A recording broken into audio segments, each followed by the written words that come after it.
اب آپ اس مبارک سلسلے کا 23واں حلقہ سماعت فرمائیں۔ تو اس نے ایک کافر سے کہا کہ اس نے کہا کہ یار دیکھو چلو میں قیدی تو ہوں، تمہارے ساتھ واپس بھی جا رہا ہوں، یہ تلوار تم نے کہاں سے لی ہے؟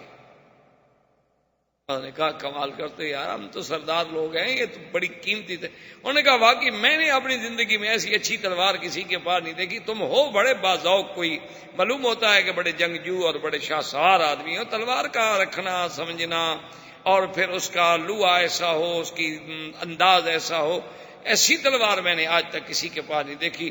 تو اس نے کہا کہ ہاں نہیں، ایسی تلواریں بہت کم ہوتی ہیں اور میں نے اتنی بڑی قیمت کے ساتھ خریدی تھی۔ وہ باتوں میں آ گیا، باتوں میں آیا تو آپ نے کہا کہ یار یہ مجھے دکھا سکتے ہو؟ دیکھ سکتے ہو؟ میں قیدی ہوں، کیا کروں؟ انہوں نے کہا وہ بات ہی نہیں، دیکھو۔ انہوں نے کہا ہم دو ہیں، ہمارے ہاتھوں میں تلوار ہے، اس کا ایک ہاتھ ہم نے باندھا ہوا ہے، ایک ہاتھ ہے، کیا کر لے گا؟ تلوار دے دی تو بس تلوار دیکھتے دیکھتے باری تلوار ایک کی تو گردن اڑ گئی، دوسرا بھاگ گیا، ایک کافر مر گیا، دوسرا بھاگ گیا، ابھی مزید پھر واپس مدینہ۔ السلام علیکم یا رسول اللہ، تم کیسے آ گئے بھائی؟ اس نے کہا حضور دیکھیں، آپ نے اپنا وعدہ پورا کر دیا کہ میں مکے سے بھاگ کے آیا، کافروں نے مطالبہ کیا، آپ نے مجھے واپس کر دیا اور میں واپس چلا گیا۔ اب اگر ان سے لڑ بھڑ کے مار مور کے میں خود واپس آ جاؤں تو اب آپ کا معاہدہ تو پورا ہو چکا ہے، اب آپ مجھے اب نہیں واپس بھیج سکتے۔ ایک دفعہ آپ نے مجھے بھیج دیا، حضور نے فرمایا ان ھذا الرجل مسر حرب، یار یہ تو ایسا بندہ ہے کہ آگ جنگ کو بھڑکانے والا بندہ ہے، تو اس کے دماغ میں ہر وقت لڑائی بڑائی کی فکر رہتا ہے۔ آپ نے فرمایا کہ نہیں بالکل ہم تمہیں واپس کریں۔ وہ کافر بھاگتا بھاگتا آ گیا، وہ جو بچ گیا تھا، حضور نے فرمایا ابھی لے جاؤ اس کو۔ ہم نے کہا جی میں تو نہیں لے جاتا، ہم دو نہیں لے جا سکے تو میں اکیلا اس کو کیسے لے جاؤں؟ حضور نے فرمایا دیکھو ہم اپنے معاہدے پر پابند ہیں، آپ دو آئے مانگا ہم نے دے دیا، اب تم اکیلے ہو لے جاؤ، اگر تم پھر کوئی بندے لے کے آتے ہو پھر لے جاؤ، ہم اپنے معاہدے پر بہرحال پابند ہیں، ہم نے معاہدہ نہیں توڑا، اگر تم اپنے قیدی کی حفاظت نہ کر سکو تو اس کا ذمہ دار تو میں نہیں ہوں۔ اس نے کہا حضور میں اکیلا تو نہیں لے جاتا، میں جاتا ہوں واپس ان کو جا کے مکے والوں کو بتاتا ہوں بھی ایک بندہ تو مر گیا ہے۔ حضور نے فرمایا ابھی وسیع بات سنو، تم مدینے میں نہیں رہ سکتے۔ کہا کیوں یا رسول اللہ؟ کہا نہیں مدینے میں رہو گے وہ پھر مانگیں گے میں دے دوں گا، اگر تم بچنا چاہتے ہو تو پھر مدینے میں مت رہو، ہم سے نکل جاؤ، جب ہم سے مطالبہ کریں گے ہم کہہ سکتے ہیں ہمارے پاس ابو بصیر ہے ہی نہیں تو ہم کیسے دے دیں۔ تو اس نے کہا اچھا یا رسول اللہ اگر آپ یہی چاہتے ہیں تو السلام علیکم میں بھی جا رہا ہوں۔ ابھی بصیر وہاں سے نکلے، مکے اور مدینے کے درمیان میں ایک جگہ تھی جس کا نام ہے مقام عیر۔ دیر عیر جو ہے وہ اتنا پہاڑی اور اتنا مشکل ترین وہ جگہ ہے کہ ہر طرف پہاڑ ہیں اور غاریں ہیں اور بڑا مشکل، یعنی انتہائی خطرناک راستہ ہے۔ اس مقام عیر پہ آ گئے ابھی وسیع، وہاں آ کر انہوں نے اس پہاڑیوں کے اس جگہ پہ جو غاریں تھیں ان میں اپنا ڈیرا لگا لیا اور مکے والوں کو پیغام بھیجا کہ بھائی جو آدمی بھاگے مدینے نہ جانا، حضور واپس کر دیتے ہیں، میرے پاس آ جاؤ۔ اب سب سے پہلے جو بندہ پہنچا وہ ابو جندل تھا، وہی سہیل ابن عمر کا بیٹا، اس کو موقع ملا وہاں سے بھاگا، اس نے کہا مدینے جاتا ہوں حضور واپس کر دیں گے، چلو ابھی بصیر کو ڈھونڈو۔ وہ ڈھونڈتا ڈھونڈتا پہاڑوں میں آ گیا، چند دنوں میں 70 آدمی مسلمانوں کے اس عیر پہ جمع ہو گئے۔ جب 70 آدمی جمع ہو گئے تو انہوں نے کہا بھی ہم خاموش کیوں بیٹھے، جو قافلہ نکلے قریش کا ڈاکہ مارو، ہمارا کیا تعلق ہے، ہم تو معاہدے میں پابند نہیں ہیں نا، ہم تو مکے سے بھاگے ہوئے لوگ ہیں، مدینے ہم گئے نہیں، تو ہم تو معاہدے کے کوئی پابند نہیں۔ معاہدے کے پابند ہیں وہ لوگ جو مدینہ منورہ میں حضور کے ساتھ ہیں، ہم نے نہ سلو کی، جب سلو ہو رہی تھی ہم تو قید میں تھے، اور ادھر بھی ہم اسی ڈر سے نہیں جاتے کہ حضور ہمیں واپس کر دیں گے۔ تو انہوں نے جناب اتنا کافروں کو ستایا نا جی کہ ابو سفیان وفد لے کے مکے سے خود مدینہ منورہ آیا اور اس نے کہا حضور وہ جو معاہدے میں سلو ہے نا کہ جو آدمی ہم سے بھاگ کے آئے ہم واپس لیں گے، ہم اس سلو کو خود ختم کرتے ہیں، مہربانی کریں اس کو کاٹ دیں، ہمیں نہیں چاہیے، جو آتا ہے مدینہ رہے آپ کے پاس، کیونکہ آپ کے پاس ہوگا تو کم از کم آپ سنبھالیں گے تو صحیح نا اس کو۔ یہ جو راستے میں رہ رہے ہیں ان کو کون سنبھالے گا؟ نہ ہم سے بھاگ گئے، آپ کے پاس آتے نہیں، اس لیے مہربانی کریں اور شرط کو ختم کریں۔ حضور نے فرمایا تمہاری مرضی، تم لوگوں نے شرط رکھی تھی، میں نے قبول کر لی، اور اگر تم شرط ختم کرنا چاہتے ہو تو معاہدے پر اس شرط کو کاٹ دو۔ ابو سفیان نے کہا ہاں جی بالکل کاٹ دیں، ہم مطالبہ کرتے ہیں ختم کرنے کا، آپ نے تو مطالبہ نہیں کیا۔ حضور نے فرمایا عمر آج سمجھ آ گئی ہے جو تم کہتے تھے کہ اتنی کمزور شرط ہم کیوں قبول کر رہے ہیں؟ آج بتاؤ ابو سفیان وہ شرط کٹوانے آیا ہے کہ ہم گئے ہیں شرط کٹوانے کے لیے؟ جو بات میں نے کہی تھی وہ ٹھیک تھی کہ غلط؟ اس نے کہا حضور بالکل، واقعی اللہ کے رسول کی جو بات ہوتی ہے وہ ایک عام بندے کی فکر اور سوچ تو وہاں نہیں پہنچتی۔ تو وہ شرط جو تھی ختم ہو گئی اور ابو سفیان جو تھے واپس چلے گئے۔ حضور صلی اللہ علیہ وسلم نے اسی اثنا میں، کیونکہ قرآن پاک میں اشارہ ہو چکا تھا نا کہ آپ کو ایک فتح ان قریب، بہت جلد ایک فتح ہم آپ کو دیں گے، اس کے اشارات کے مطابق، اللہ کی وحی کے مطابق حضور صلی اللہ علیہ وسلم نے خیبر کا اعلان فرما دیا کہ ہم نے خیبر میں چلنا۔ اور یہ اول غزوۃ الذی ما ورا بها رسول اللہ، یہ پہلا غزوہ ہے جس میں حضور پاک نے اپنی بات کو چھپایا نہیں، ورنہ حضور صلی اللہ علیہ وسلم اگر کبھی غزوے پر تشریف لے جاتے تو کبھی صحابہ پہ ظاہر نہیں کرتے تھے کہ ہم نے کہاں جانا ہے۔ جانا مثلا مشرق میں ہوتا تھا تو کہتے تھے مغرب، اور مغرب میں ہوتا تھا تو مشرق۔ اصل بات واضح نہیں ہوتی تھی جب تک کہ سفر شروع نہ ہو، تاکہ دشمن تیار نہ ہو جائے۔ یہ پہلا موقع ہے غزوہ خیبر کا کہ حضور نے کہا سب کو بتا۔ حضور نے فرمایا کہ بالکل ہم نے خیبر جانا ہے۔ اور خیبر میں اصل وجہ کیا تھی؟ اصل قوت جو تھی نا کفر کی وہ تو خیبر میں تھی، کیونکہ آپ سیرت رسول پاک صلی اللہ علیہ وسلم میں پڑھ چکے ہیں کہ حضور صلی اللہ علیہ وسلم نے بنی نظیر جو تھے ان کو اجازت دیتی تھی کہ سامان لے کے بس مدینے سے نکل جائیں، وہ آ گئے تھے خیبر میں۔ بنی قریظہ جو تھے ان کے تو آدمی قتل کر دیے گئے، بنو نظیر جو تھے ان کو وہاں سے اجلا کیا گیا، یعنی نکالا گیا، جلا وطن کیا گیا، لیکن قتل نہیں کیا گیا، وہ اپنی پوری قوت لے کر خیبر میں۔ اور بنی قینقاع یہ بھی قبیلہ ہے یہود کا، اس کے لوگ جو تھے وہ مدینے میں رہ گئے، کیونکہ حضور نے عبداللہ ابن ابی کو دے دیا کہ تمہارے حلیف ہیں تو چلو ہم ان کو چھٹی دیتے ہیں، کچھ نہیں کہتے، وہ مدینے میں رہ گئے۔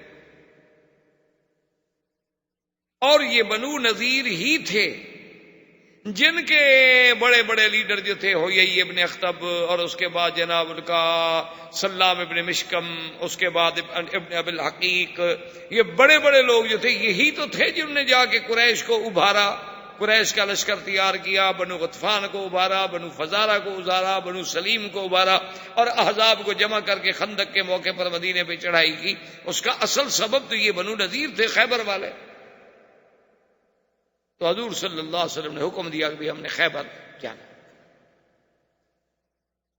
اور ساتھ اللہ کے نبی نے ایک حکم جاری فرمایا کہ لا یخرج معنا الا من خرج معنا بالحدیبیہ، کہ خیبر کے لیے صرف ہمارے ساتھ وہ لوگ جائیں گے جو حدیبیہ میں ساتھ، اس کے علاوہ اور نہیں۔ کیوں؟ حدیبیہ میں گئے، عمرہ نہ ہوا، واپس آ گئے، تو حضور پاک یہ چاہتے تھے کہ اب جو اللہ غنیمت دے، فتح دے، تو انہی لوگوں کو دے، کیونکہ وہ اتنا مشقت کا سفر کر چکے۔ اب جناب اعراب آ گئے، وہ جو ظاہر میں اسلام اور اندر میں کفر رکھتے تھے اعراب۔ وَمِمَّنْ حَوْلَكُمْ مِنَ الْأَعْرَابِ مُنَافِقُونَ وَمِنْ أَهْلِ الْمَدِينَةِ مَرَدُوا عَلَى النِّفَاقِ لَا تَعْلَمُهُمْ نَحْنُ نَعْلَمُهُمْ سَنُعَذِّبُهُمْ مَرَّتَيْنِ ثُمَّ يُرَدُّونَ إِلَى عَذَابٍ عَظِيمٍ۔ وہ اعراب آ گئے، انہوں نے کہا کہ یا رسول اللہ صلی اللہ علیہ وسلم، ہمیں معلوم ہوا ہے کہ آپ خیبر کے لیے تشریف لے جا رہے ہیں، تو حضور ہمیں حکم دیں، ہم بھی تو جہاد میں شریک ہیں۔ حضور نے فرمایا آپ کو پتا نہیں میں نے اعلان کیا ہے کہ جو حدیبیہ میں ساتھ تھے صرف وہ لوگ جائیں گے. انہوں نے کہا حضور یعنی آپ ہمیں جہاد سے شہادت سے اتنے بڑے موقع سے اصل میں وہ سن چکے تھے کہ اللہ کا وعدہ ہے کہ حضور کو فتح ملے گی. انہوں نے کہا اب تو فتح کا موقع ہے تو اب تو غنیمت حاصل کرنے کا وقت ہے نا, آپ پیچھے کیوں رہیں؟ کیونکہ جہاں پیسہ ملتا ہو وہاں تو پھر آدمی بڑی سے بڑی قربانیاں کرتا ہے. حضرت احتشام الکتھانوی رحمۃ اللہ علیہ کبھی کبھی بطور لطیفہ سنایا کرتے تھے. وہ کہتے کہ یہ ہمارے بعض کاروباری لوگ جیسے میمن ہوتے ہیں, کاٹھیا واڑی ہوتے ہیں, چنیوٹ کے شیخ ہوتے ہیں, بوہری ہوتے ہیں, بڑے کاروباری بزنس مین لوگ ہوتے ہیں کہ تو خون میں کاروبار ہوتا ہے نا. تو انہوں نے کہا کہ لطیفے کے طور پہ کہ ان کا ایک آدمی مر گیا, اللہ کے دربار میں پیشی ہوئی تو ملائکہ نے کہا حضور اللہ میاں اس کے تو نیکیاں اور گناہ برابر سرابر ہو گئے, اب نیکیاں زیادہ ہوتی تو جنت میں جاتا, گناہ زیادہ ہوتے تو جہنم میں جاتا, اب یہ کہاں جائے, یہ تو برابر ہو گئے. تو اس نے ملائکہ نے جب عرض کیا اللہ نے فرمایا اچھا اس سے پوچھو یہ کیا چاہتا ہے کہ بھئی تمہاری گناہ اور نیکیاں برابر ہوں گی. قاعدہ یہ ہے کہ نیکیاں زیادہ جنت, گناہ زیادہ تو جہنم. اب ہو گیا معاملہ تمہارا برابر, اب بتاؤ تم کیا چاہتے ہو؟ اس نے کہا اللہ میاں جہاں 2 ٹکے کا فائدہ ہو وہاں بھیج دیجیے. اصل بات تو صرف یہ ہے کہ جہاں 2 ٹکے کا فائدہ ہو ہمیں وہاں بھیج دیں, ہمیں جنت جہنم سے کوئی مسئلہ نہیں. جیسے ہمارے ارائی ہوتے ہیں, ارائی برادری ہے نا, ارائی جو کہلاتے ہیں, وہ بھی کہا کرتے ہیں, چودھری محمد علی وزیر اعظم جو ہوتے تھے وہ کہتے ہیں ہماری قوم ایسی ہے کہ نعوذ باللہ ثم نعوذ باللہ اللہ میاں اگر ان کو جہنم بھیجنے کا فیصلہ کرتے ہیں تو وہ کہیں گے اللہ میاں پانی کا انتظام کر دیں, باقی جہنم میں بھی ہم کھیتی باڑی کر لیں گے, آپ صرف پانی کا بندوبست کرتے ہیں, پانی مل جائے تو پھر زمین بنانے کے ہم ماہر ہیں. تو بہرحال کہنے کا مقصد یہ تھا کہ اب چونکہ ذاتی لالچ, انہوں نے کہا حضور مہربانی کریں ہمیں تو جہاد سے محروم نہ کریں. حضور نے فرمایا اچھا ایک فیصلہ, اگر آپ لوگوں کو واقعی جذبہ جہاد ہے اور شوق شہادت ہے تو آپ جا سکتے ہیں خیبر ہمارے ساتھ, لیکن جو غنیمت کا مال ہوگا وہ تمہیں نہیں ملے گا, وہ صرف ان کو ملے گا جو حدیبیہ میں شریک. انہوں نے کہا اچھا ایسی بات ہے جی, پھر سوچتے ہیں کیونکہ اب تمہارے غنیمت نہیں ملا, اب کیسے جائیں؟ اب جناب ختم ہو گئے. اب حضور صلی اللہ علیہ وسلم نے خیبر کے لیے تیاری فرمائی تو پورے اپنے اسی لشکر کو ساتھ لیا جو لشکر آپ کے ساتھ حدیبیہ میں تھا. صرف روایات میں آتا ہے کہ 5 آدمی پیچھے رہ گئے جو بیمار تھے, وہ واقعتاً معذور تھے, وہ نہ جا سکے. حضور صلی اللہ علیہ وسلم نے جب یہاں سے اپنے سفر کا ارادہ کیا تو یہ سفر محرم میں شروع ہوا 7 ہجری, لیکن محرم کے مہینے میں جنگ نہیں ہو سکتی کیونکہ محرم کا مہینہ جو ہے وہ اشہر حرم میں تھا جس میں جنگ کرنا منع ہے. لیکن حضور کا مقصد یہ تھا کہ چونکہ ایک تو سفر ہے اور پھر اونٹوں کا سفر ہے, کوئی کار پہ یا ہوائی جہاز پہ تو جانا نہیں ہے, تو لہذا یہ ہے کہ اتنے وقت تک ہم استعداد پیدا کریں گے, لیکن لڑائی تو سفر میں ہوگی, لڑائی تو محرم میں نہیں ہوگی. اور بنی قینقاع جو تھے وہ جو یہودیوں کا ایک چھوٹا سا قبیلہ رہ گیا تھا مدینہ منورہ میں, ان کو جب پتہ چلا کہ حضور پاک تو خیبر کے لیے جا رہے ہیں تو ان بدبختوں نے فوراً ایک آدمی بھیجا خیبر کہ تم تیار ہو جاؤ اللہ کے نبی آ رہے ہیں. ان کا آدمی تو پکڑا گیا. عبداللہ ابن ابی ابن سلول جو رئیس المنافقین تھا اس نے بنی اشجع کے ایک آدمی کو بھیجا, وہ پہنچ گیا, اس نے جا کے خیبر اطلاع کر دی کہ اللہ کے نبی آ رہے ہیں تیار ہو جاؤ. اب انہوں نے بڑے بڑے لوگوں کو اکٹھا کیا کہ ہم کیا کریں. سنا یہ ہے کہ مدینہ منورہ سے حضور صلی اللہ علیہ وسلم آنے والے ہیں, سفر شروع ہو گیا ہے, تو اب ہمارے سامنے 2 راستے. ایک راستہ تو یہ ہے کہ ہم اپنے قلعوں کے اندر بند ہو جائیں اور مقابلہ کریں, ہم تو اپنے گھر میں بیٹھے ہوئے. اور ان کے بڑے بڑے قلعے تھے, جو 6 قلعے جو ہیں وہ تو بہت معروف تھے, لیکن اس کے علاوہ بھی اور قلعے تھے, لیکن یہ 6 قلعے جو ہیں تو بہت بڑے بڑے قلعے تھے,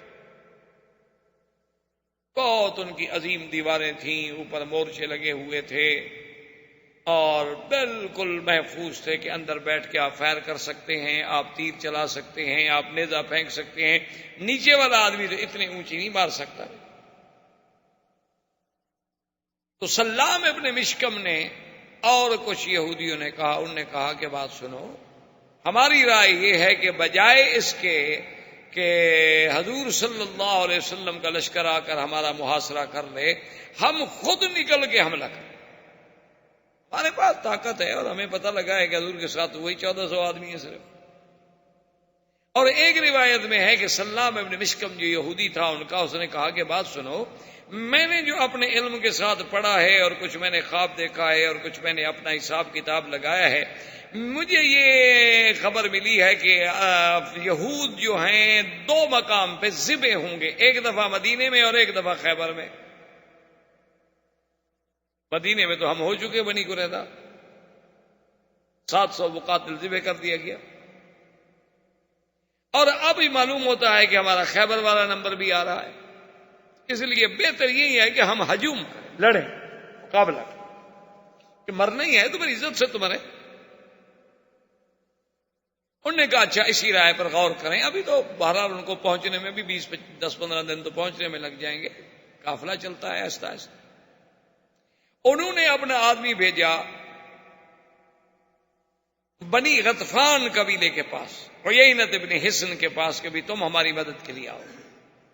اور بنی غطفان جو تھے ان کے پاس 4000 آدمی تھا، لڑاکا۔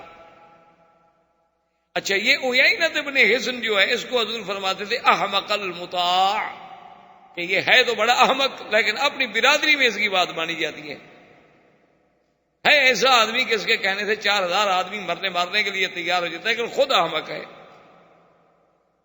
کوئی اچھی بات سوچ نہیں سکتا۔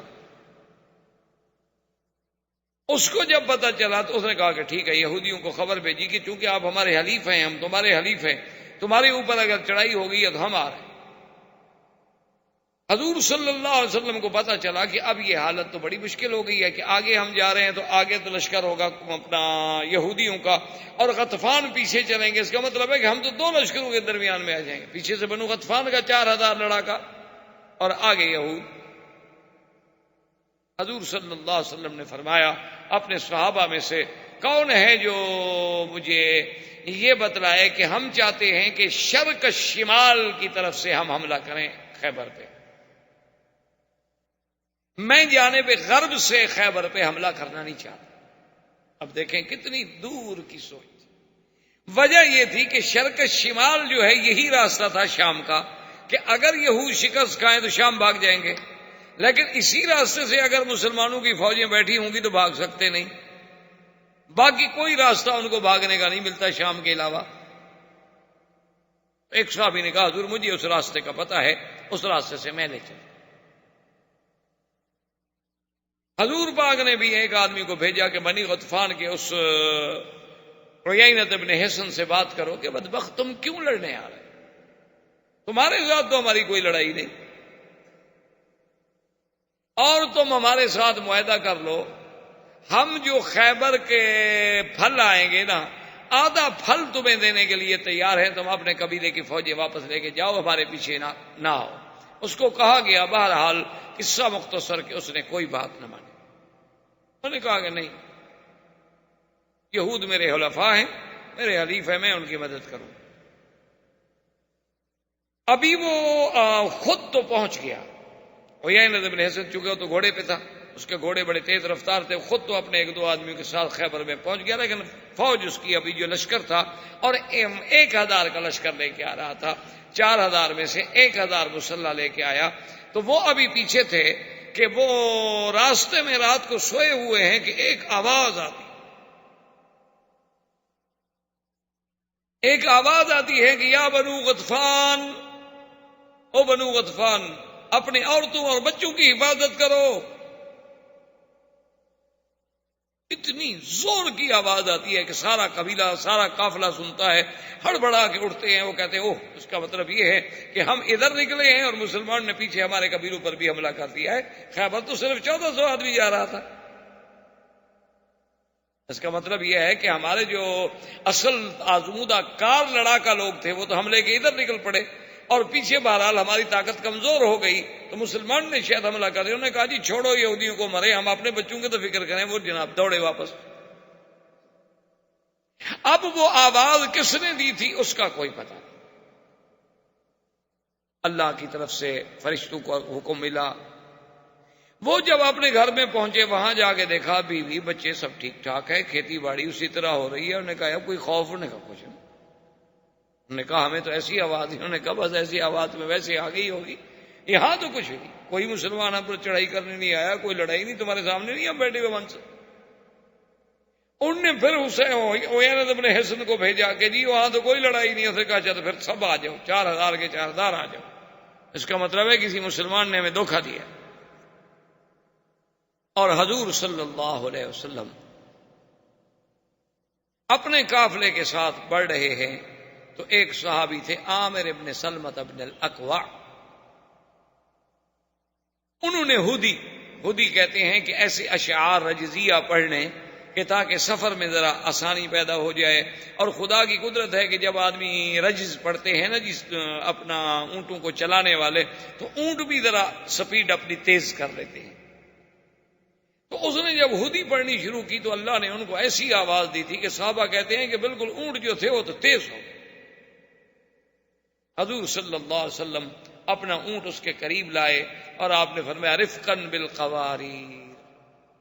عامر, اتنی خوبصورت آواز کے ساتھ اتنی زور سے تم رجز پڑھ رہے ہو, تمہیں پتہ نہیں ہے کہ قافلے میں عورتیں بھی ہیں اور عورتوں کے دل جو ہیں وہ تو شیشے کی ٹوکر ہوتی ہے, کسی کی اچھی آواز سنی ہو سکتا ہے دل ٹوٹ جائے. تو تم ہودی پڑھو لیکن آہستہ آہستہ, اتنے زور کے ساتھ نہ پڑھو. اور پھر تمہاری آواز میں اتنا جادو ہے کہ انسان اونٹ جو ہے وہ بھی مائل ہو کے دوڑ رہے ہیں. اور ساتھ حضور نے کہا یرحمک اللہ, اللہ تم پہ رحم کرے. حضرت عمر نے سن لیا. حضرت عمر نے کہا وجبت یا رسول. حضرت عمر نے کہا حضور آپ نے کہہ دیا اللہ رحمت کرے, مانا یہ ہے کہ اس کے لیے جنت واجب ہو گئی, یہ شہید ہو جائے. کیونکہ حضور جس کو بھی کہہ دیتے تھے یرحمک اللہ, اشارہ ہوتا تھا کہ یہ شہید ہو جائے. اس نے کہا حضور اگر آپ نہ کہتے تو ہم اس کی ہودی سے, اس کی آواز سے کچھ دیر تمتع کرتے, لیکن اب آپ نے فرمایا میری زبان سے جو بھی نکلتا ہے وہ اللہ کے حکم سے نکلتا ہے, میں اپنی زبان اپنے ارادے سے تو کچھ کہہ نہیں سکتا ہوں. تو خدا کی شان دیکھیں کہ جیسے حضور مبارک کے لفظ مبارک نکلے تھے سب سے پہلے شخص شہید ہونے والوں میں یہی عامر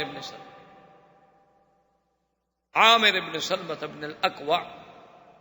سلمت ابن الاکوع وہ ہیں کہ حدیبیہ میں جن سے حضور نے 2 دفعہ بیعت کی, یعنی ایک دفعہ وہ بیعت کر گئے, حضور نے پھر بلایا کہ سلمہ بیعت کرو. تو کہا حضور بایا تو, حضور میں تو بیعت کر چکا ہوں. حضور فرمایا پھر بیعت, کیونکہ سلمت ابن الاکوع اتنا اللہ نے ماشاءاللہ قوت والا انسان بنائے تھے. یہ اتنی تیز رفتار آدمی تھا کہ ایک دفعہ قریش نے گھوڑے سوار ہو کے, گھوڑوں پہ سوار انہیں مقابلہ کیا, لیکن یہ پیدل بھاگ گئے ان سے, یعنی گھوڑے نہیں پکڑ سکے. اتنا تیز چلنے والا آدمی تھا. ان کے بیٹے تھے عامر ابن سلمۃ ابن الاکوع. اب اسی سے اندازہ کریں کہ لشکر صحابہ کا ہو, سرکار دو جہاں قیادت کر رہی ہوں, اور ہودی رجز پڑھنے والا بھی صحابی ہو, کوئی وہاں آلات موسیقی بھی نہیں ہیں, لیکن اس میں بھی حضور کہیں کہ عورتوں کے دل پہ چوٹ لگ سکتی ہے. اور یہاں تو ہمارے گھروں میں تو میرے خیال میں ہر وقت گانا ہی صرف عورتوں کے لیے ہوتا ہے. جی گھر میں بیٹھی ہیں بیچاری اکیلی, کیا کریں, ہم تو جی ڈپٹی پہ چلے گئے نا, وہ اکیلے جو بیچاری بیٹھی ہے آخر اس کے لیے بھی کوئی مشغولیت کوئی مصروفیت, کیونکہ وہ تلاوت قرآن تو مشغولیت بن نہیں سکتی, حدیث کا مطالعہ بھی مشغولیت نہیں بن سکتی. سونا عورت کے لیے بہت مشکل ہے, اس کو بولنے کی عادت ہوتی ہے, اس نے بولنا تو ہے نا, آخر کوئی تو بولے, کوئی نہ بھی بولے تو کم از کم شیشے کے سامنے کھڑی ہو کے بھی بولتی رہے گی, کیونکہ اس نے تو کیا کرے آخر. تو جب یہ عالم ہو تو خود اندازہ لگا لیں کہ ہمارے اس غنا کا اور گانے کا کیا اثر ہوتا ہے معاشرے پر, اور ہمارا اب معاشرہ جو ہے وہ کہاں جا رہا ہے, اس کو اب آپ خود سوچیں. تو حضور صلی اللہ علیہ وسلم کا لشکر جب خیبر کے قریب آیا تو صحابہ نے اللہ اکبر اللہ اکبر اللہ اکبر لا الہ الا اللہ, تحلیل تکبیر تسبیح. حضور نے فرمایا کیوں اتنے زور سے, انکم لا تدعون صما ولا غائبا, تم کو اس رب کو پکار رہے ہو جو غائب ہے, سنتا نہیں ہے. اتنا زور زور سے کیوں پکار رہے استب؟ تو حضور صلی اللہ علیہ وسلم تکبیر و تحلیل کے اس ذوق میں، اچھا خدا کی شان دیکھیں کہ یہودیوں نے فیصلہ کر لیا ابھی قلعہ بند ہو گیا، یہودی سب قلعہ بند، اور انہوں نے کچھ گھوڑے سوار رکھے تھے جو صبح جائیں نکلیں اور پتہ لگائیں کہ قافلہ حضور صلی اللہ علیہ وسلم کا آیا ہے کہ نہیں آیا۔ پہلے گھوڑے والے جاتے تھے اور اس کے بعد جو ہیں پھر وہ مزارے جو زمین میں کام کرتے ہیں، کھیتوں میں باغوں میں، وہ جاتے تھے۔ اللہ کی شان دیکھیں، جس رات حضور نے داخل ہونا ہے وہ گھوڑے والے بھی سو گئے، مزارے بھی سو گئے۔ صبح جب آنکھ کھلی تو دھوپ نکل آئی تھی، انہوں نے کہا یہ کیا ہو گیا؟ انہوں نے کہا بس آنکھ نہیں کھلی۔ انہوں نے مضروں سے کہا بھی اب تو کافی دن چڑھ گیا ہے، اب تو نگرانی کرنے کی ضرورت نہیں، آپ چلے جائیں۔ تو اسی رات میں اللہ کے نبی داخل ہوئے۔ بات زندگی باقی تو بات باقی انشاءاللہ۔ برادران اسلام، واجب الاحترام بزرگوں، دوستوں، بھائیوں، عزیز نوجوانوں،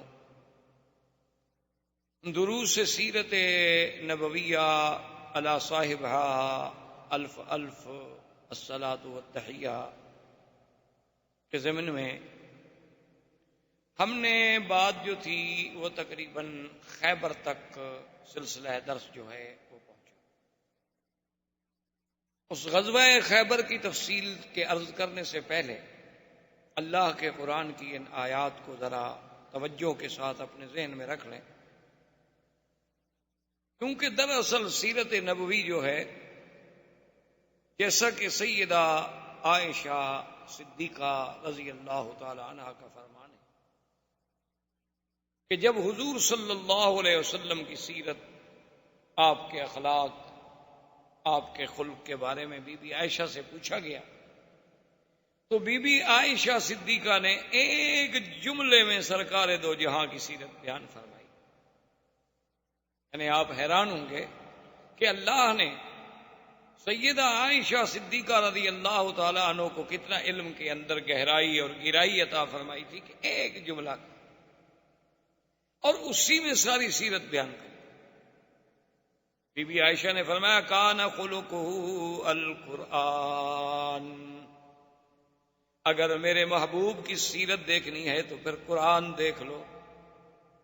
یعنی جو قرآن میں ہے اس کا اگر عملی نمونہ دیکھنا ہے تو وہ محمد مصطفیٰ صلی اللہ علیہ وسلم۔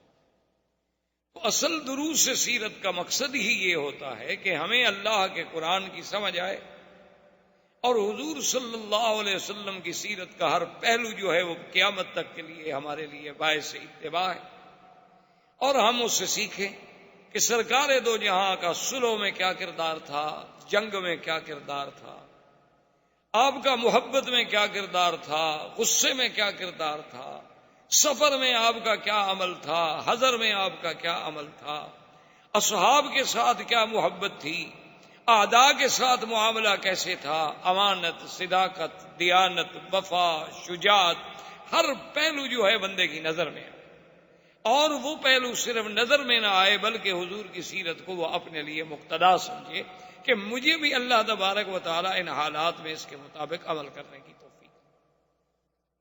تو اب آپ دیکھیں قرآن پاک پہ غور فرمائیں کہ جب حضور پاک نے بیعت لی تھی حدیبیہ میں جو آپ پڑھ چکے، تو اس بیعت کو اللہ نے کتنی بڑی عظمت دی کہ ان الذین یبایعونک، میرا مدنی محمد مصطفیٰ، جو لوگ آپ کی بیعت کر رہے ہیں، انما یبایعون اللہ، یہ میرے نبی آپ کی بیعت نہیں کر رہے، یہ تو میری بیعت کر رہے، کیونکہ آپ تو میرے لیے بیعت لیں۔ اور ان کو میں نے اتنی عظمت بخشی ہے کہ ید اللہ فوق ایدیہم، کہ جب آپ ان کی بیعت کر رہے تھے تو ایک تو آپ کا ہاتھ تھا، ایک صحابی کا ہاتھ تھا، اور ان پر میرا ہاتھ تھا۔ یعنی اللہ نے اس کو اتنی عزت و عظمت بخشی۔ اسی لیے اب حضور صلی اللہ علیہ وسلم نے جب غزوہ خیبر کے لیے تیاری کی تو آپ نے فرمایا کہ غزوہ خیبر میں صرف وہ لوگ میرے ساتھ جائیں گے جو حدیبیہ میں تھے۔ اب جو لوگ حدیبیہ میں نہیں آئے تھے، جو اعراب رہ گئے تھے، ان کو پتا تھا کہ 1400 آدمی ہیں اور کوئی تیاری نہیں ہے اور مکہ جا رہے ہیں اور دشمن نے ان کو واپس تھوڑے آنے دینا ہے، تو ڈر کے مارے نہیں آئے تھے۔ اب جب پتہ لگا کہ حضور خیبر جا رہے ہیں اور ان کو یہ بھی سنائی خبر دے گئی کہ اللہ نے نبی سے خیبر کے فتح ہونے کا وعدہ بھی کر لیا ہے، اللہ نے قرآن میں کہہ دیا ہے وَأَصَابَكُمْ فَتْحًا قَرِيبًا، ہم ایک بہت جلد آپ کو فتح نصیب کریں گے، تو اب وہ بھی آ گئے. اس کو قرآن نے ان الفاظ میں بیان فرمایا کہ سَيَقُولُ لَكَ الْمُخَلَّفُونَ مِنَ الْأَعْرَابِ شَغَلَتْنَا أَمْوَالُنَا وَأَهْلُونَا فَاسْتَغْفِرْ لَنَا. اب جو اعراب تھے پیچھے رہنے والے وہ آ گئے. انہوں نے کہا حضور ہمیں تو بچوں نے اور گھر کے معاملات نے اور حالات نے اور اشغال نے اتنا مجبور کر دیا تھا کہ حضور ہم پیچھے رہنا تو نہیں چاہتے تھے, ہم تو تڑپتے رہے, بس مجبور ہو گئے, غلطی ہو گئی, بس آپ اللہ سے ہمارے لیے بخشش مانگیں. تو اللہ نے فرمایا یقولون بألسنتہم ما لیس فی قلوبہم, یہ جو کچھ کہہ رہے ہیں زبانوں سے کہہ رہے ہیں, ان کے دل کے اندر وہ بات نہیں ہے.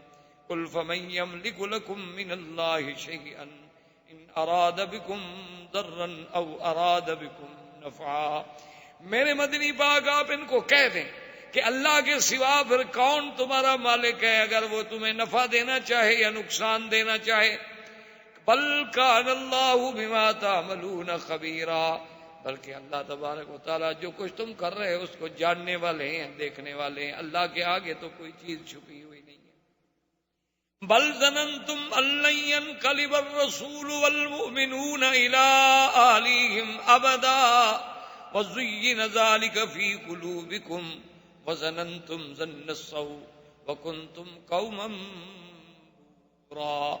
اللہ نے فرمایا میرا نبی آپ ان کو کہہ دیں کہ تم لوگوں کا تو خیال یہ تھا کہ اب اللہ کا رسول پھر کبھی واپس نہیں آئیں گے مدینہ منورہ, ان کو تو مکے والے وہیں فنا کر دیں گے, وہیں قتل کر دیں گے.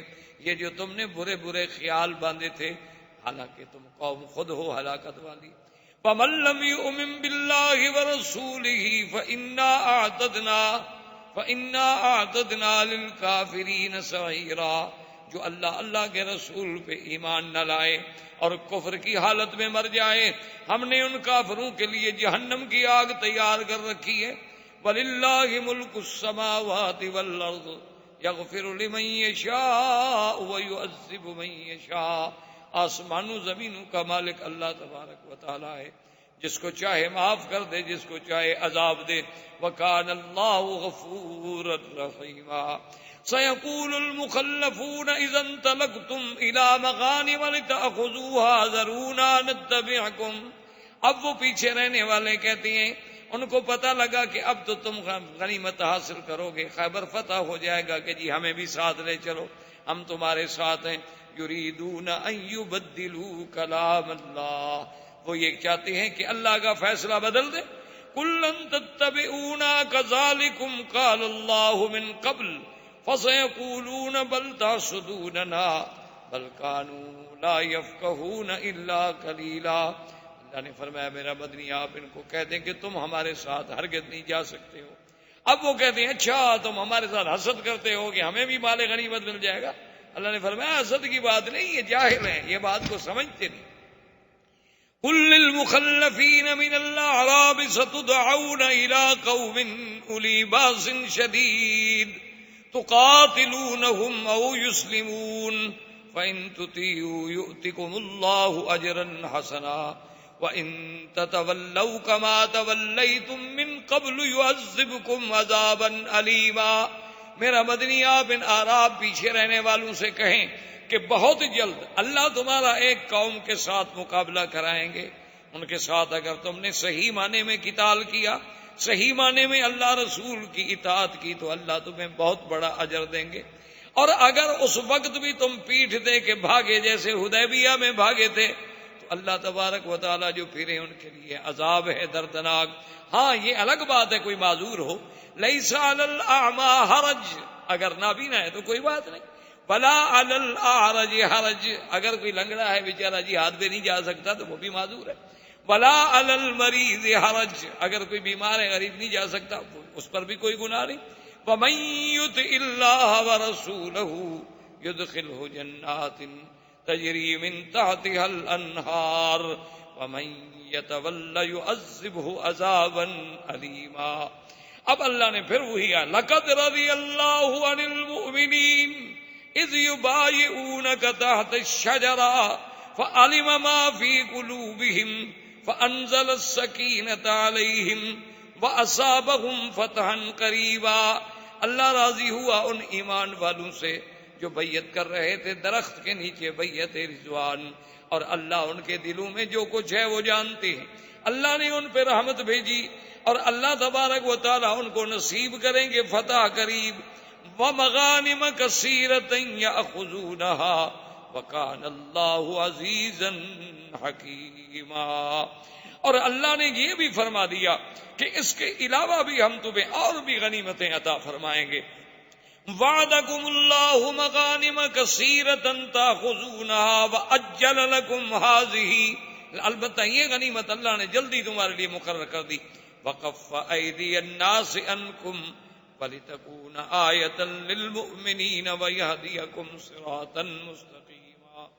اب وہ وجہ بھی اللہ نے بیان کر دی کہ اب حدیبیہ میں آخر صلح پہ اللہ نے راضی کر لیا. حضور کی اونٹنی رک گئی. حضور نے فرمایا اس کو بھی اللہ نے روکا ہے جو حابس الفیل ہیں، جس نے ہاتھیوں کو روکا تھا. تو بھئی اس وقت آخر روکنے کی کیا حکمت تھی؟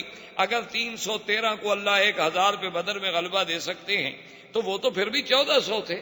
اس وقت بھی اگر اللہ فرشتے اتار دیتے، لڑائی ہو جاتی، اللہ اپنے نبی کی مدد فرما دیتے، لیکن اس وقت لڑائی نہیں کرنے دی، صلح ہو گئی. وجہ کیا تھی وہ بھی بیان کر دی. اللہ نے فرمایا هم الذین کفروا وصدوکم عن المسجد الحرام، وہ کافر جنہوں نے تمہیں مسجد الحرام سے روکا.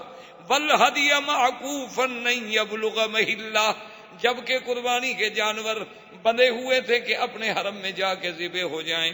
اللہ نے فرمایا ولولا رجال مؤمنون ونساء مؤمنات لم تعلموهم ان تطؤوهم فتصيبكم منهم معرة بغير علم ليدخل الله في رحمته من يشاء لو تزيلوا لعذبنا الذين كفروا منهم عذابا أليما.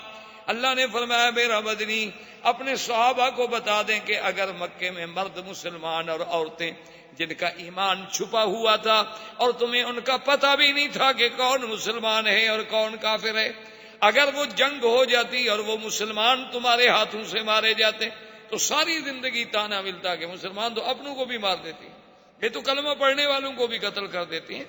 اس وقت ہماری حکمت تھی کہ ہم نے تمہیں جنگ سے روک دیا، صلح کر دی. اور میں نے جیسے عرض کیا تھا کہ آپ اندازہ کریں کہ 13 سال نہیں بلکہ 19 سال میں اسلام اتنا نہ پھیلا جتنا حدیبیہ کی صلح کے بعد پھیلا.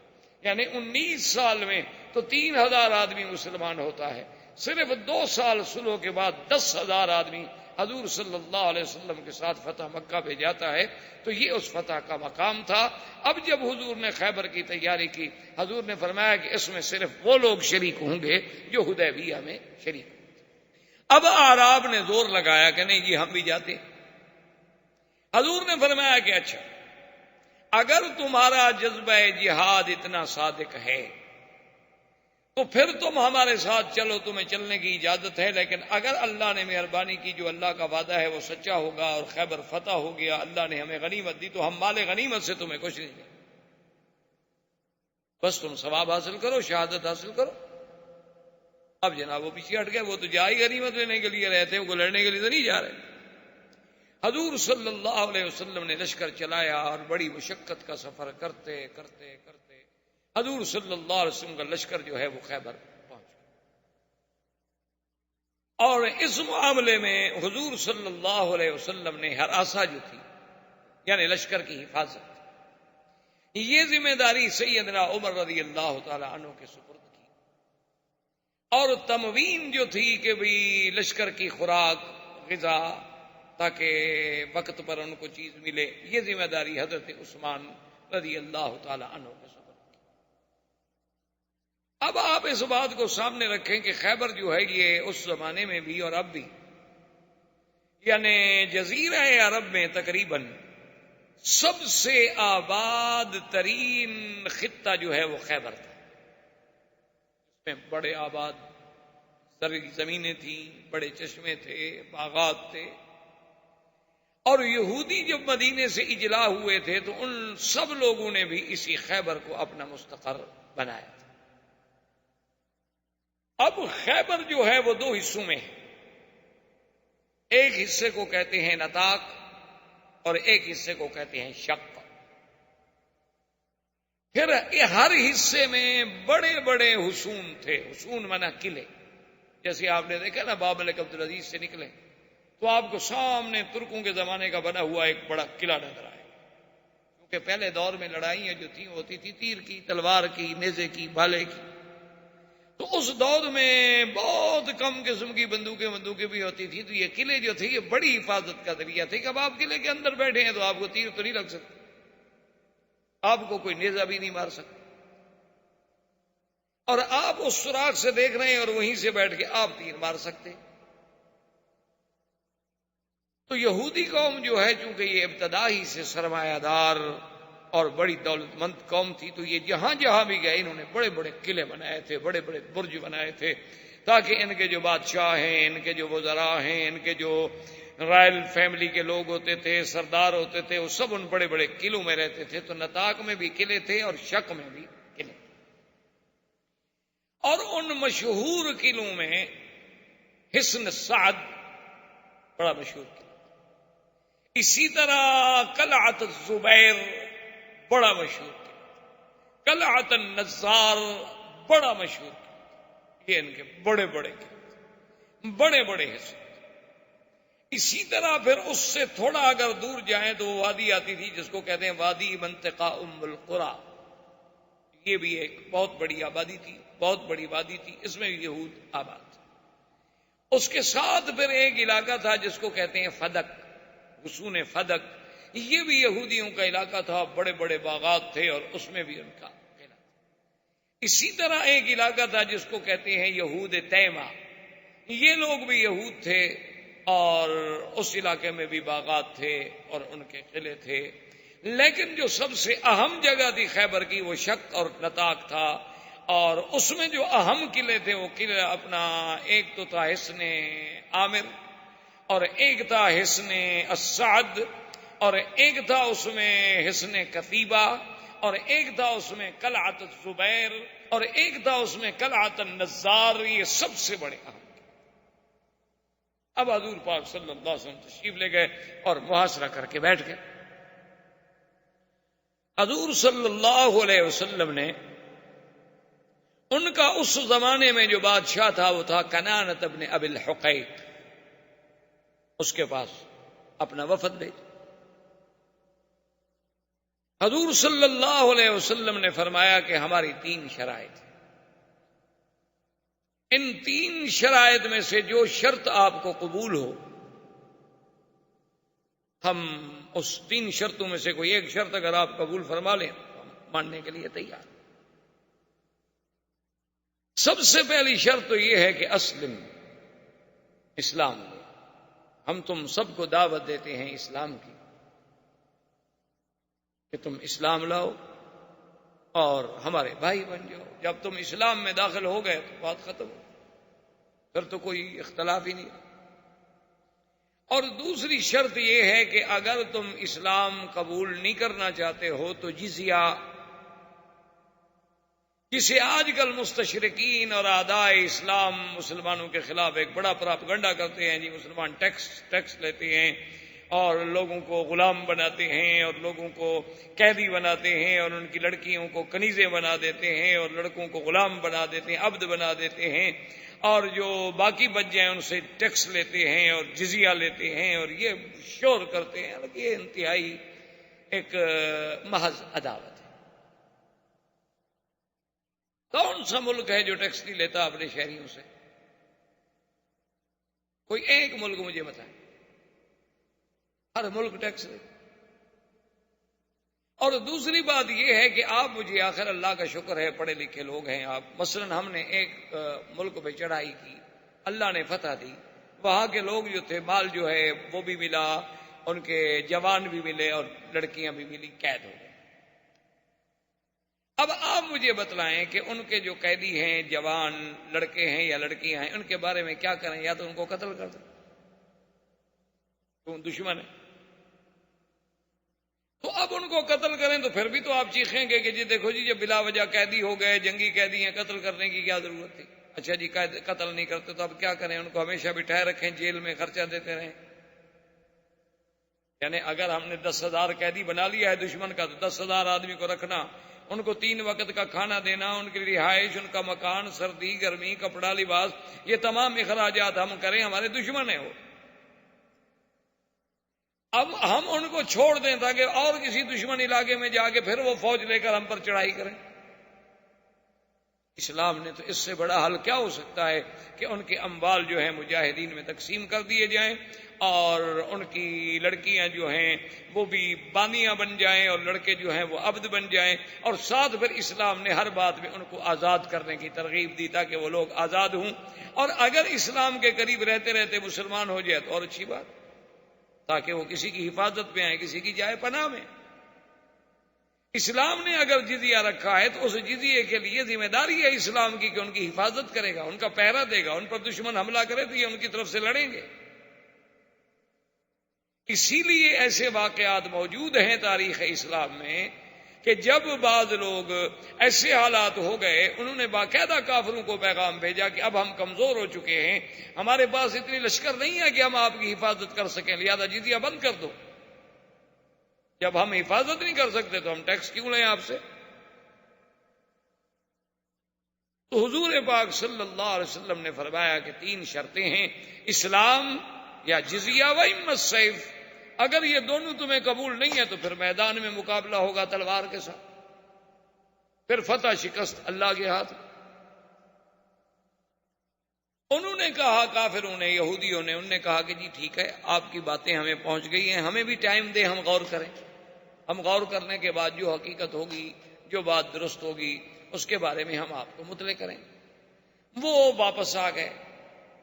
خدا کی شان یہ ہے کہ بھی مسلمان تو اب وہ قاصد تھے، واپس آ گئے مطمئن ہو کر کے بھی آخر جواب دیں گے نا، اس کے بعد جنگ ہوگی.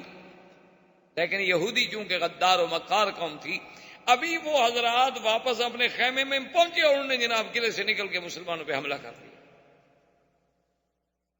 اب مسلمان تو اس حملے کے لیے تیار ہی نہیں تھے، وہ تو بڑے آرام سے بیٹھے ہوئے تھے. اس حملے کا اتنا اثر ہوا کہ مسلمانوں کے پاؤں اکھڑ گئے. لیکن اللہ نے مہربانی کی کہ مسلمان بیدار ہوئے، مسلمان تیار ہوئے، پھر مقابلے پہ ڈٹ گئے. اور آخر یہ ہوا کہ جب شام کا وقت آیا تو یہودی جو تھے وہ اپنے لشکر کے ساتھ واپس قلعے میں چلے گئے اور قلعے میں داخل ہو کر قلعہ بند کر دیا. لیکن سب سے پہلا غدر جو تھا ان کا سامنے آ گیا کہ بھئی ہم نے وفد بھیجا ہے، آپ شرائط قبول کرتے ہیں یا انکار کرتے ہیں، اس کے بعد باقاعدہ اعلان جنگ ہوتا. محمود ابن مسلمہ ایک صحابی تھے، وہ اسی اثنا میں لڑتے اور رات ہو گئی، اندھیرا ہو گیا، تو وہ یہودیوں کے ایک قلعے کی دیوار کے نیچے جا کے تھک کے بیٹھ گئے. نے کہا تھوڑا سانس لے لوں اور پھر چلا جاؤں. ان یہودیوں کو جو پتہ چلا تو ان کا ایک بہت بڑا ماہر جنگجو آدمی تھا جس کا نام مرحب تھا، یاسر مرحب، یہ بڑے ان کے مشہور لوگ تھے. وہ مرحب باہر نکلا اور اس نے آ کے تلوار سے حملہ کیا، اور محمود ابن مسلمہ جو تھے وہ بیچارے اتنی تلوار لگی زخمی ہو گئے، اور زخمی حالت میں بیچارے وہاں سے بھاگے، لیکن اپنے خیمے اپنے کیمپ تک پہنچتے شہید. اور یہ سب سے پہلے شہید ہوئے جنگ خیبر. اسی اثنا میں بنو غطفان، وہ جن کے بارے میں آپ پہلے پڑھ چکے ہیں، جن کے سردار کے بارے میں حضور نے فرمایا تھا الاحمق المطاع، یہ ہے تو احمق لیکن ہے ایسا بے وقوف کہ اس کی لوگ مانتے ہیں. بہرحال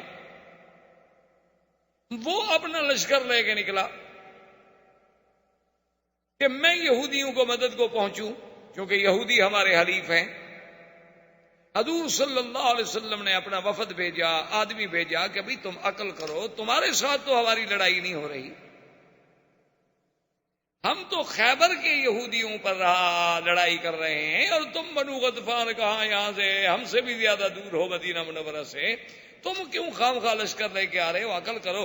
اچھا چلو ایسا کرو کہ تمہارے ساتھ ہم فیصلہ کرتے ہیں کہ آدھا پھل جو ہے، اللہ نے ہمارا خیبر ہمیں فتح کر دیا تو سال میں جو پھل ہوگا آدھا تمہارا آدھا مسلمانوں کا، لیکن تم اپنا لشکر لے کے واپس جاؤ.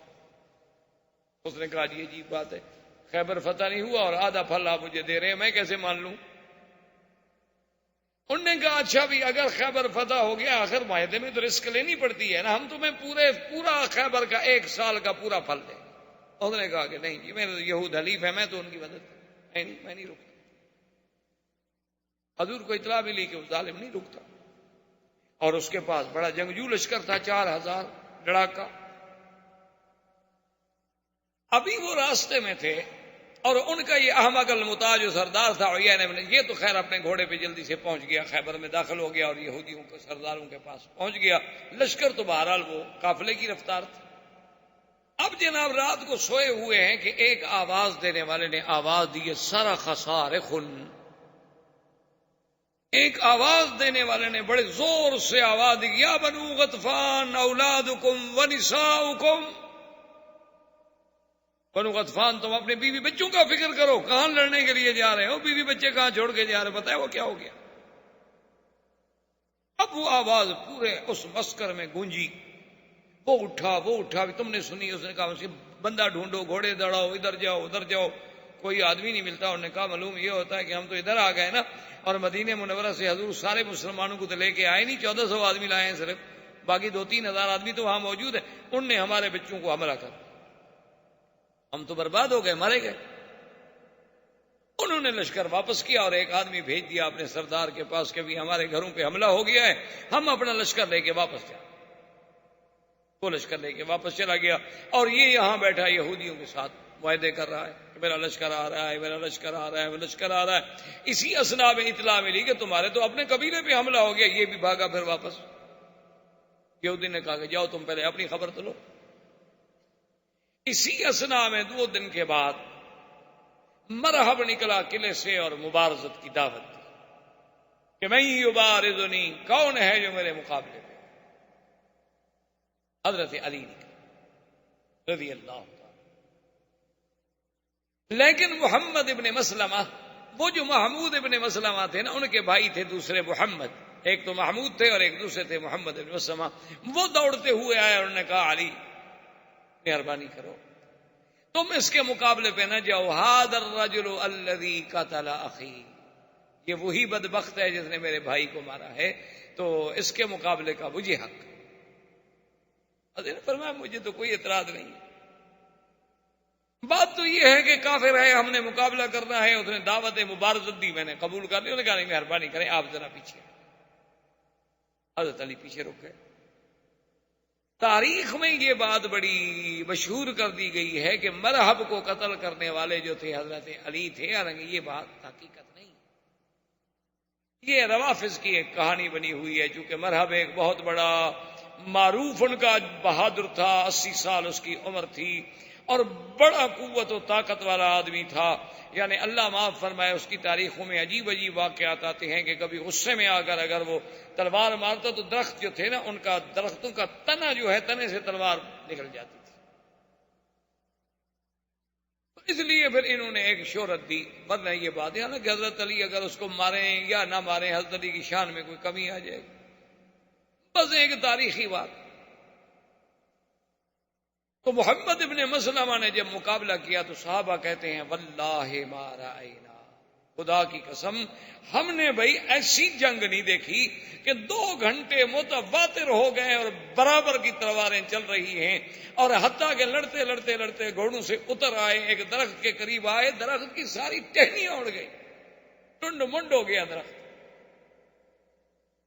کبھی وہ ادھر کبھی وہ ادھر کبھی وہ ادھر، اور ایک دوسرے پہ اتنے تیزی سے حملے کر رہے ہیں۔ صحابہ کہتے ہیں کہ ایسی لڑائی ہم نے نہیں دیکھی، جتنے بہادر ہیں ادھر بھی ادھر بھی سب دنگ کھڑے ہے۔ اور محمد ابن مسلمہ ایک نوجوان آدمی ہے اور وہ اتنا پرانا تجربے کار ہے، لیکن برابر کی تلوار ٹکرا رہی ہے، اور آخر اللہ پاک نے مہربانی یہ کی کہ محمد ابن مسلمہ کو خدا نے موقع دیا، انہوں نے تلوار ماری تو اس کی ایک ٹانگ کٹ گئی۔ جب مرحب کی ٹانگ کٹی تو گر گیا، سیدھی سی بات ہے، ایک آدمی کا ایک ٹانگ کٹ جائے اور اتنی بلیڈنگ بھی ہو رہی ہو، خون بھی ہو رہا ہو، چاہے کتنا بڑا بہادر ہو۔ جب وہ گرا درخت کے نیچے تو محمد بن مسلمہ نے غصے میں آ کر دوسری ٹانگ بھی کاٹ دی۔ اس کی دوسری ٹانگ جب کٹی اور محمد بن مسلمہ کھڑے، اس نے کہا فقتلنی، انہوں نے کہا دیکھو میں ہار گیا، مجھے قتل کر دو، اب مجھے کیوں عذاب دے رہے ہو؟ مجھے کیوں عذاب دے رہے ہو؟ بھی تم نے میری ایک ٹانگ کاٹ دی، پھر دوسری ٹانگ کاٹ دی، اب میں اٹھ کے لڑنے کے قابل ہوں؟ یا میں اٹھوں گا یا لڑوں گا؟ فقتلنی، میری گردن پہ تلوار پھیرو، مجھے چھڑاؤ، بس میں مان گیا کہ میں ہار گیا۔ محمد ابن مسلمہ نے کہا کہ نہیں، میں بھی تمہیں اسی طرح تڑپتے دیکھنا چاہتا ہوں جیسے میرا بھائی تڑپتے ہوئے خیمے میں گرا تھا۔ تم نے بھی تو میرے بھائی کو وہاں قتل نہیں کیا نا، زخمی کر کے بھگا دیا تھا۔ تو اسی اثنا میں چونکہ حضرت علی رضی اللہ تعالیٰ عنہ بھی پاس کھڑے تھے، انہوں نے کہا محمد ابن مسلمہ اب دشمن ہے، مر گیا ہے، اب مردے سے کیا مقابلہ ہے؟ تو حضرت علی نے بڑھ کے گردن کاٹ دی۔ اس وجہ سے تاریخ میں یہ آیا کہ مرحب کا قاتل جو ہے وہ حضرت علی۔ ان کے مقابلے میں پھر ایک بہت بڑا جو ان کا جنگجو تھا یاسر، وہ نکلا، یہ مرحب کا بھائی تھا۔ وہ جب میدان میں نکلا تو اس نے کہا بھائی یہ بارز نہیں، میرا مقابلہ کون کرے گا؟ تو حضرت زبیر، بی بی صفیہ دوڑی، زبیر بیٹے تھے ان، اور بی بی صفیہ جو ہے وہ عمت رسول اللہ ہیں۔ انہوں نے کہا حضور مہربانی کریں، یا رسول اللہ، یا رسول اللہ مہربانی کریں، میرے بیٹے کو اس ظالم کے مقابلے میں نہ جانے دیں، وہ تو بہت بڑا یعنی خیبر کا مانا ہوا شاہ سوار ہے، اور میرا بیٹا جو ہے زبیر وہ تو نہ تجربے کار ہے، جوان آدمی ہے، وہ تو ابھی تلوار پکڑنی سیکھ رہا ہے، مہربانی کریں اس کو روک دیں، میرا بیٹا مارا جائے گا۔ آپ نے فرمایا یا صفیہ بل یقتلہ ابنک زبیر، آپ نے فرمایا کیوں گھبراتی ہو، تمہارا بیٹا اس کو مارے گا، مت گھبراؤ۔ اب جناب جنگ ہوئی، صحابہ کہتے ہیں ہم حیران ہو گئے کہ اب زبیر نہ تجربے کار ہے، نیا آدمی ہے، اور یاسر اتنا تجربے کار ہے، لیکن اس بے جگری سے زبیر لڑا، اور نتیجہ یہ نکلا کہ زبیر نے مار دیا، یاسر قتل ہو گیا۔ ففرح المسلمون نے کہا اللہ اکبر اللہ اکبر، کہ ان کے دو سردار مارے گئے۔ یہودی نے کہا بھی قلعے بند کر دو، بس اب ہم اس طرح نہیں لڑتے مسلمانوں کے ساتھ، جو بھی ہمارا بندہ جاتا ہے ان کا ایک نوجوان آگے مار دیتا ہے،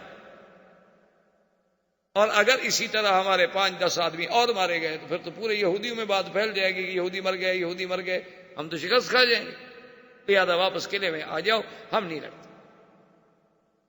اس کے بعد مقابلہ ہوتا رہا ہوتا رہا ہوتا رہا، اللہ تبارک و تعالیٰ نے آخر میں مہربانی کی، صحابہ نے حملہ کیا، تو وہ جو سب سے پہلا ان کا حصن عامر تھا، اللہ کی رحمت سے مسلمان اس میں داخل فتح ہو گیا، اور یہود جو تھے اس سے نکل کر حصن سعد میں تو جو فرار ہو گئے، جو بھائی وہاں کچھ نہ کچھ سامان جو تھا وہ بھی مسلمان۔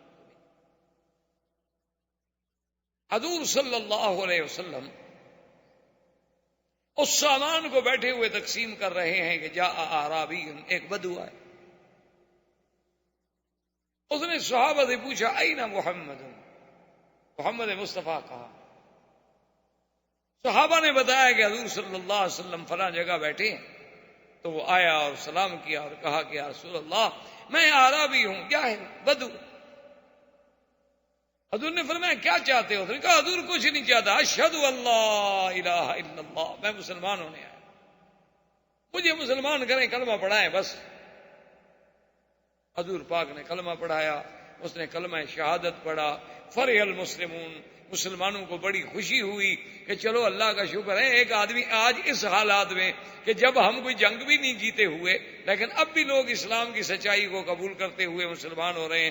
تو حضور نے فرمایا صحابہ سے کہ بھی اگر تمہیں اعتراض نہ ہو تو یہ جو کچھ قلعے سے ہمیں تھوڑا بہت سامان ملا ہے، اس میں سے اس غریب کو بھی تھوڑا سا حصہ دے دیں، غریب ہے، عربی ہے، بدو ہے بیچارہ۔ انہوں نے کہا حضور ہمیں اعتراض نہیں ہے۔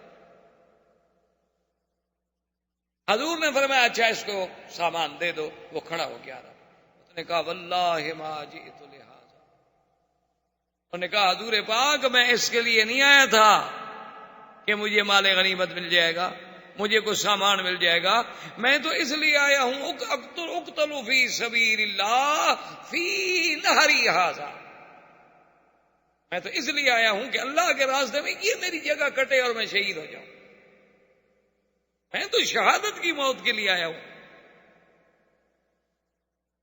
حضور نے فرمایا ان صدقت صدق اللہ، اگر تم سچے ہو تو اللہ پھر تمہیں سچا کرے، اب دوسرے دن جب جنگ شروع ہوئی تو مقابلے پہ کھڑے ہیں، ٹھیک وہاں سے یہودیوں نے تیر مارا اور عین اسی جگہ اس کو تیر لگا جہاں انگلی رکھی اور شہید ہوا۔ صحابہ اٹھا کے لائے، حضور نے فرمایا ہوا یہ وہی آدمی ہے جو اگلے دن کہہ رہا تھا؟ انہوں نے کہا ہاں حضور یہ وہی آدمی ہے، اور جہاں انگلی رکھی تھی وہیں تیر لگائے۔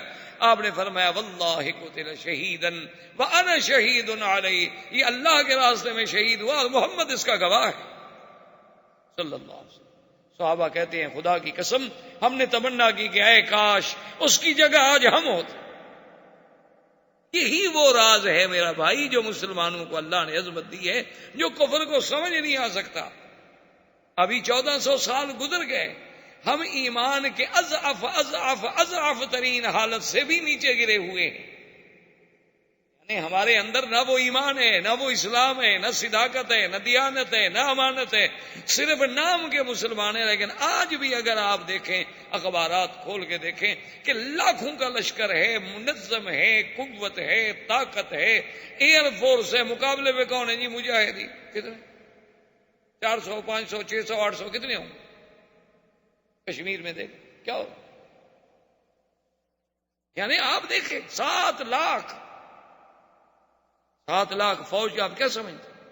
یعنی 7 لاکھ آدمی کو اگر ایسے آپ خیمے لگا کے بھی بٹھانا چاہیں تو یہاں سے لے کر حرم تک تو صرف خیمے لگ جائیں گے۔ دیکھتے نہیں آپ عرفات میں بنا میں 7 لاکھ فوج، اور مقابلے پہ کون ہے؟ نہتے، کمزور، بے در، بے گھر، ڈرے ہوئے مسلمان، جن کی عزتیں عصمتیں خطرے میں ہیں، جان مال عزت خطرے میں ہے۔ مدد کرنے والے کون ہیں؟ مجاہدین۔ اچھا وہ مجاہدین بھی کون ہیں؟ کوئی کسی ملک سے، کوئی کسی ملک سے، کوئی کسی ملک سے۔ وہ ایک جذبہ شہادت انہیں اٹھا کے لایا ہے کہ بھئی وہاں ہمارے مسلمانوں کی عصمت دری ہو رہی ہے، قتل ہو رہا ہے، ان کو ظلم ہو رہا ہے، چلو ہم پھر کیوں زندہ رہیں، ہم بھی جائیں ان کی مدد کریں۔ اور وہاں جناب یہ عالم ہے، باقاعدہ حقائق ہیں، یہ محض یہ بات نہیں، تاریخی حقائق ہیں کہ ان کی فوج کے بعض آفیسر جو ہیں وہ نفسیاتی طور پہ پاگل ہو گئے اور انہوں نے اپنے افسروں پہ گولیاں چلا دی۔ اچھا اور مجاہدین پڑے، آپ حیران ہوں گے، مجھے ایک بڑے ذمہ دار آدمی نے بتلایا کہ کچھ مجاہدین جو تھے وہ مارے گئے، شہید ہو۔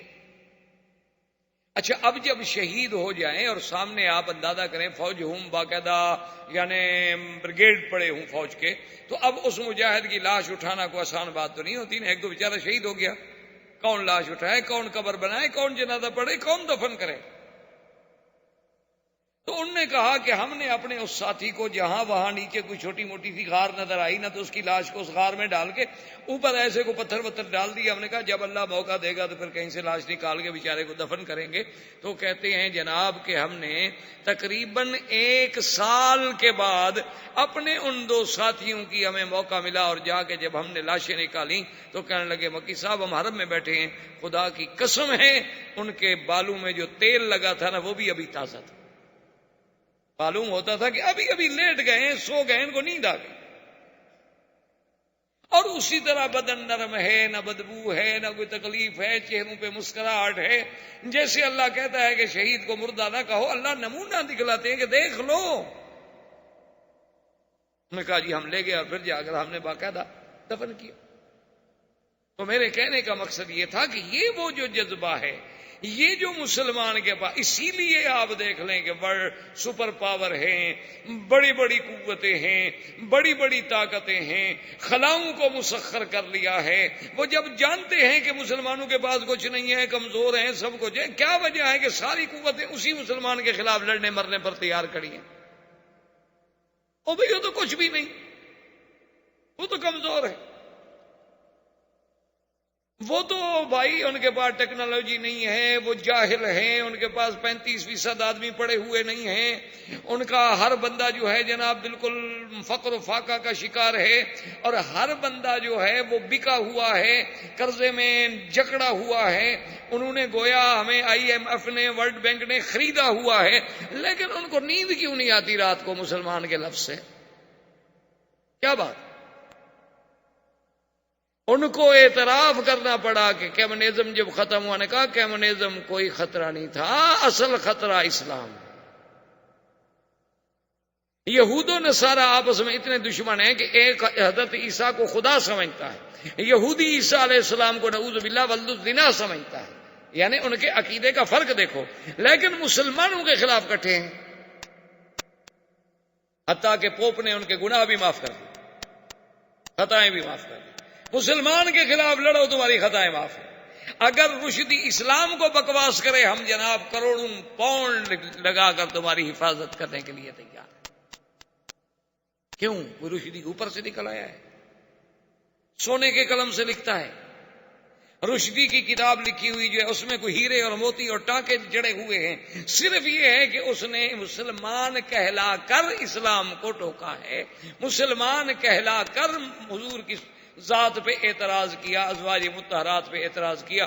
اب دشمن کہتا ہے چلو یار کوئی ایک تو ایسا نکل آیا نا جو مسلمان کہلاتا ہے اور پھر بھی اسلام کو تکلیف پہنچاتا ہے، بس ہمارے لیے تو یہ ہیرو ہے، وہ تسلیمہ نسرین ہو، وہ جناب رشدی ہو، وہ جناب پاکستان کے عیسائی ہوں توہین رسالت کرنے والے، ان کے لیے ہماری حکومتیں ایئرپورٹ پہ کھڑی ہوتی ہیں، ڈالروں کے چیک ساتھ ہوتے ہیں، ویزے پہلے لگے ہوتے ہیں، دوسرے ملک میں باقاعدہ ہوٹلوں میں کمرے بھی بک ہوتے ہیں، کیوں کہ حضور کو بکواس کیا ہے، عیسائی خوش ہو گیا اور ہم نے انہیں خوش کرنا ہے۔ یہ سارا کیوں ہو رہا؟ وجہ ہمارا ایمان ہے۔ آج بھی آپ ابو داؤد، آج بھی آپ حدیثوں کی کتابیں کھول کے دیکھ لیں، حضور نے فرمایا بہت جلد ایک وقت آئے گا جب پانی پہ لڑائی ہو۔ اب آنے والی جنگیں دیکھ لیں، پانی پہ ہوگی۔ حضور نے فرمایا پانی پہ لڑائی ہوگی اور یہود و نصارہ کی پوری قوتیں ایک طرف ہوں گی اور مسلمان ایک طرف ہوں گے، لیکن حضور نے فرمایا یاد رکھو فتح مسلمانوں کو۔ اب وقت آ رہا ہے، اسی لیے تو ڈر رہے ہیں سارے۔ تم نے تو قرآن پڑھا ہے نا طویل لکھنے کے لیے، کافروں نے قرآن طویل لکھنے کے لیے نہیں پڑھا، وہ سمجھتے ہیں قرآن میں کیا ہے، انہوں نے تو ایٹم قرآن سے سیکھا ہے کہ یہ کون سے پرندے تھے، ارسل علیہم طیرا ابابیل ترمیہم بحجارۃ من سجیل فجعلہم کعصف ماکول۔ ایک چونچ میں پتھر لایا، ہاتھی پہ ڈالا اور ہاتھی سے نکل کے زمین میں دھنس گیا۔ انہوں نے کہا وہ کون سا ذرہ تھا، وہ ایٹم کے ذرے پہ پہنچے، اصل بتلانے والا تو قرآن تھا۔ اور تم نے تو قرآن شریف پر عقیدہ یہی رکھا ہوا ہے جب مر جائے تو ایک مولوی کو بلا لو، میت کے اوپر پھرا لو اور پرانے کپڑے مولوی کو دے دو اور اس کے بعد مردہ بخشا گیا۔ ساری زندگی اس نے قرآن نہیں پڑھا، پھرانے سے بخشا گیا۔ انا للہ و انا الیہ۔ یہ ہے وہ جذبہ شہادت کے۔ عربی کہتا ہے کہ یا رسول اللہ میں مال لینے کے لیے نہیں آیا، میں تو اس لیے آیا ہوں کہ اللہ کے راستے میں شہید ہوں اور مجھے یہاں تیر لگے یہاں۔ یہ وہ جذبہ تھا کہ صحابی دوڑتا جا رہا ہے۔ ایک صحابی نے کہا بھی ایسا چلوں، نے کہا کیا ایسا چلوں، انی لاجد ریح الجنت من قبل احد، مجھے تو جنت کی خوشبوئیں آ رہی۔ یہ تھا وہ جذبہ۔ حضور صلی اللہ علیہ وسلم نے محاصرہ برقرار رکھا۔ آخر ایک رات حضور نے اعلان کیا لأوتین الرایۃ غدا رجلا یحب اللہ ورسولہ ویحبہ اللہ ورسولہ، کل میں ایک ایسے آدمی کو جھنڈا دوں گا جو اللہ کے رسول کو محبوب رکھتا ہے اور اللہ کا رسول اس کو محبوب رکھتے ہیں۔ اللہ کے رسول کو تو سب محبوب رکھتے ہیں، بڑی شان تو یہ ہے کہ جس کو اللہ محبوب رکھے۔ صحابہ کہتے ہیں ہمیں ساری رات نیند نہیں آئی، پتہ نہیں وہ جھنڈا کس خوش قسمت کو ملتا ہے۔ صبح کی نماز کے بعد حضور نے فرمایا این علی، علی کہاں ہے؟ نے کہا حضور فی عینیہ رمد، اس کی تو آنکھوں میں تکلیف ہے، وہ تو خیمے میں نماز پڑھ رہے ہیں، وہ چل نہیں سکتے۔ فرمایا فأت علی، علی کو لے آؤ۔ حضرت علی رضی اللہ تعالیٰ عنہ فرماتے ہیں اب حضور کا حکم تھا، میں انکار تو نہیں کر سکتا تھا، دو آدمیوں کے کندھے پہ میں نے ہاتھ رکھے، مجھے زمین نظر نہیں آتی تھی، میری آنکھوں میں اتنی تکلیف تھی میں دیکھ نہیں سکتا تھا نیچے۔ حضور کے سامنے آیا، آپ نے فرمایا علی، کہا حاضر یا رسول اللہ، کہا میں نے فیصلہ کیا ہے کہ یہ قلعہ جو ہے سعد فتح نہیں ہو رہا، اس کا جھنڈا تم پکڑو۔ انہوں نے کہا حضور میری تو جان بھی حاضر ہے، میں تو دیکھ نہیں سکتا حضور۔ آپ کے سامنے بیٹھا ہوں، آپ دیکھ رہے ہیں. اور فرمایا ادنو یا علی، قریب ہو جاؤ. حضور نے اپنا لعاب دہن نکالا، اپنے ہاتھوں پہ رکھا اور اس کے بعد حضرت علی کی آنکھوں پہ یوں پھیرا. حضرت علی رضی اللہ تعالیٰ عنہ فرماتے ہیں کہ بس وہ ہاتھ اٹھانے کی دیر تھی، واللہ کانی ما اصبت شیئا، خدا کی قسم مجھے کبھی تکلیف ہوئی نہیں تھی حضور صلی اللہ علیہ وسلم کے ہاتھ لگنے سے. تو حضرت علی رضی اللہ تعالیٰ عنہ فرماتے ہیں ایسے ہو گیا کہ میں نے سمجھا کہ مجھے کبھی تکلیف ہوئی نہیں آنکھوں میں. حضرت علی نے جھنڈا ہاتھ میں لیا، اللہ نے مہربانی کی کہ قلعہ سعد جو تھا وہ بھی فتح. اب یہودی بھاگے اور قلعہ طلعت الزبیر جو تھا وہ پہاڑ کے، اور وہ قلعہ اتنا محفوظ تھا کہ اس تک پہنچنا، اس کو توڑنا، فتح کرنا بہت مشکل تھا. لیکن قلعہ سعد جب فتح ہوا تو اس میں منجنیق، دبابات، یہ چیزیں جو تھیں، پھر میں یہ کیا ہے؟ تو جو یہودی قید ہوئے انہوں نے کہا حضور یہ منجنیق ہے، جب قلعہ توڑا جاتا ہے تو ان کو دور لگا کے اس کے ذریعے پتھر پھینکے جاتے ہیں تاکہ وہ دیوار ٹوٹ جائے. تو اور یہ دبابات ہیں کہ اس کا آگے جو ہے وہ چمڑا لگا ہوتا ہے اور باقاعدہ اس کے اندر جو ہے آدمی ہوتے ہیں، اور یہ سیڑھی کی طرح اونچا بھی ہو سکتا ہے تاکہ اگر دشمن تیر مارے تو وہ رک جاتا ہے. وہ بندے تو اندر بیٹھے ہوئے ہیں، جب دیوار کے قریب پہنچ جاتے ہیں تو اس کو اونچا کر دیتے ہیں، پھر یہ سیڑھی کا کام دیتا ہے کہ آدمی قلعے کی دیوار پہ چڑھ جاتے ہیں. تو حضور نے فرمایا یہاں قلعے تو تمہارے ہیں، یہ تم لوگ کیوں بنا رہے تھے؟ ہتھیار اتنے بنائے ہوئے ہیں، دبابات اور منجنیق. انہوں نے کہا جی یہ تو مدینے پہ چڑھائی کا انتظام ہو رہا تھا. اچھا ٹھیک.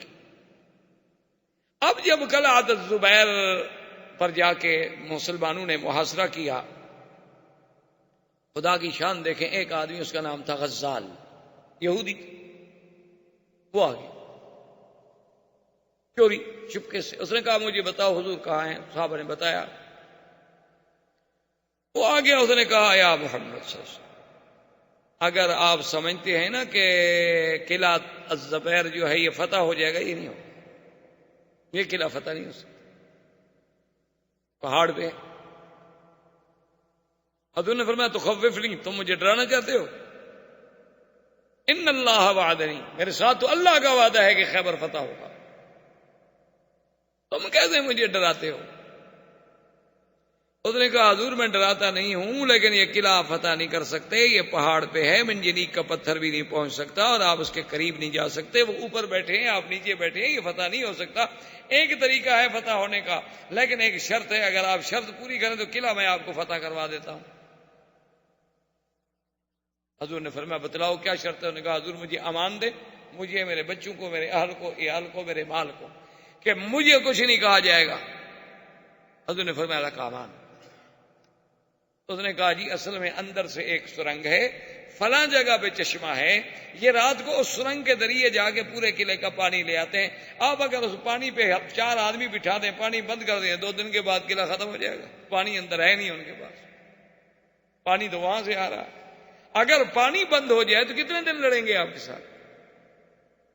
حضور نے فرمایا اس کا اعتبار نہیں، یہودی ہے، مکار ہے، آدمی بھیجو اس کے ساتھ جا کے دکھائے ہمیں کہاں چشمے ہیں اور کہاں سرنگ ہے. وہ آدمیوں کو لے گیا، صحابہ کو جا کے دکھایا، باقی سرنگ بھی تھی، چشمے بھی تھے، اندر دروازے لگے ہوئے تھے. تو حضور نے وہاں ہراساں بٹھا دیا. اب جب ان کا پانی بند ہوا تو ان کا دماغ خراب ہو گیا کہ اب کتنے دن ہم لڑ سکتے ہیں. اللہ نے مہربانی کی، قلعہ الزبیر بھی فتح ہو. اب وہ اس سے آخری دوسرے حصے کے قلعہ النزار میں آ گئے اور تمام یہودیوں کے بیوی بچے اہل عیال سب قلعہ النزار میں تھے. مسلمانوں نے اس کا محاصرہ کیا، اللہ نے مہربانی کی، وہ قلعہ بھی فتح. اور اسی قلعے میں صفیہ بنت حیی بن اخطب، وہ جو یہودیوں کا بڑا سردار تھا، اس کی بیٹی، اور زوجتا کنانۃ ابن ابی الحقیق، ان کا جو بادشاہ تھا یہودیوں کا خیبر میں، اس کی یہ بیوی، یہ بھی قیدیوں میں آئی. اور حضور پاک نے مال غنیمت میں جب قیدی تقسیم کیے تو یہ حضرت دہیہ کے حصے میں آ گئے. ایک صحابی دوڑتے ہوئے آئے، انہوں نے کہا یا رسول اللہ صفیہ بنت ملک وزوجۃ ملک. اس نے کہا حضور بی بی صفیہ جو ہے نا ایک بادشاہ کی بیٹی اور ایک بادشاہ کی بیوی، لن یصلح الا لک، مہربانی کریں آپ صحابی کسی کے حوالے نہ کریں، اس کو آپ اپنے لیے. چلو کم از کم ان کو یہ تو احساس ہونا کہ ایک بادشاہ کی بیوی تھی، بادشاہ کی بیٹی تھی، بادشاہ کے گھر تو گئی نا. لیکن یہ ان کے لیے بڑی موت کی بات ہوگی کہ بھئی آپ ایک صحابی کو دے دیں ان کی بیٹی. حضور نے فرمایا کہ بھئی اب وہ حصے میں دہیا کی آ گئی ہے، اب یہ تو دہیا کی مرضی ہے. حضرت دہیا کو بلایا گیا تو حضور نے فرمایا کہ اس طرح مشورہ دیا. اس نے کہا واللہ ما رأیت. اس نے کہا یا رسول اللہ خدا کی قسم ہے میں نے اس وقت تک صفیہ دیکھی نہیں، میں نے تو اس کا چہرہ بھی نہیں دیکھا. آپ اگر لینا چاہتے ہیں تو اس سے بڑی خوشی کیا ہوگی مجھے. اور یہ بھی آپ تسلی فرما لیں کہ یہ نہیں کہ میں اس سے ملا ہوں، ما رأیت میں نے دیکھا بھی نہیں اس کو.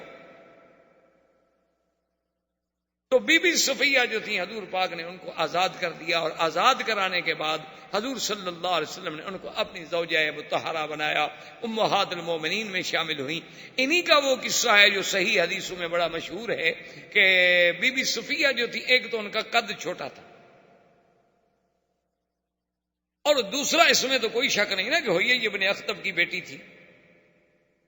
تو بی بی عائشہ اور بی بی زینب، بی بی عائشہ ابی بکر کی بیٹی تھیں، اور بی بی زینب جو تھیں اور بی بی حفصہ جو تھیں حضرت عمر کی بیٹی تھیں، اور بی بی زینب تو وہ تھی جن کا اللہ نے نکاح کیا تھا. ان کو چونکہ اتنا بڑا شرف حاصل تھا تو یہ چونکہ سوکنے تو سوکنے ہوتی ہے نا چاہے کسی دور میں بھی ہوں، تو بہرحال ان کو جب غصہ آتا، کبھی کوئی بات ہوتی، کبھی موقع ملتا تو یہ صفیہ سے کہتے چپ رہو، تم کیا بات کرتی ہو، تم تو ایک یہودی کی بیٹی ہو. ایک دن حضور صلی اللہ علیہ وسلم آئے تو بی بی صفیہ رو رہی. حضور نے فرمایا معذرت تم کی کیوں رو رہی ہو؟ اس نے کہا رسول اللہ بی بی عائشہ، بی بی زینب، بی بی حفصہ ہر وقت مجھے چھیڑتی ہیں، کہتی ہیں کہ تم یہودی کی بیٹی ہو. کیا رسول اللہ اس میں میرا کیا قصور ہے اگر میں کسی کے گھر میں پیدا ہوئی؟ حضور نے فرمایا صفیہ تمہیں بھی تو جواب دینا نہیں آتا نا. میں نے کہا حضور میں کیا جواب دوں؟ وہ کہتی ہے میں ابو بکر کی بیٹی ہوں، وہ کہتی ہے میں عمر کی بیٹی ہوں، وہ کہتی ہے میرا نکاح اللہ نے عرشوں پہ کیا تھا، میں کیا جواب دوں حضور؟ حضور نے فرمایا عجیب بندی ہو تم ہو یہی ابن اخطب کی بیٹی ہو، اور تمہارا خاندان کا نسب جو ہے حضرت موسیٰ و ہارون سے ملتا ہے، تم تو اس کی اولاد سے ہو. نے کہا ہاں حضور یہ بات تو ہے. تو نے کہا تم ان کو جب جھگڑا ہو نا، جب تم ایسی بات کریں تو اس کو کہو کہ بات سنو کہ میرا جو باپ ہے اس کا نسب ملتا ہے موسیٰ علیہ السلام سے اور ہارون علیہ السلام سے.